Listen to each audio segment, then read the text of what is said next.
Gjykata e lartë ka rrëzuar rekursin e Rei Metës, djalit të ish antares së KLP-s Nurihan Meta, duke lënë në fuqi dënimin e tij me 18 muaj burg për vrasjen nga pakujdesia të biznesmenit Armando Meshahu, pasi e goditi me grusht gjatë një konflikti. I riu Meta u dënua fillimisht nga gjykata e Vlorës me 2 vite e 3 muaj burg, por apeli vendosi uljen e dënimit në 18 muaj heqje lirie. Pavarësisht uljes që mori në shkallën e 2 të gjyqësorit, djalit të ish antares së KLP-s ju drejtua edhe gjykatës së lartë, por rekursi u rrëzua.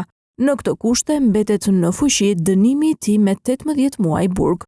Ngjarja që përfundoi si krim u shënua më 7 gusht të vitit 2023 në një kancelari në qytetin e Vlorës dhe e gjitha u fiksua nga një kamera sigurie.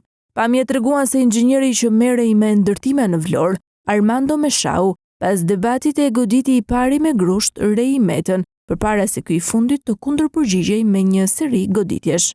Grushtet rezultuan fatale për inxhinierin i cili ndërroi jetë. Djali i ish antares së KLP-s Nurihan Meta në dëshminë e parë tha se për shkak të sherrit është bërë një shumë parash që Armando Meshahu kishte për t'ia dhënë, ndërsa theksoi se nuk kishte asnjë qëllim për ta vrarë inxhinierin.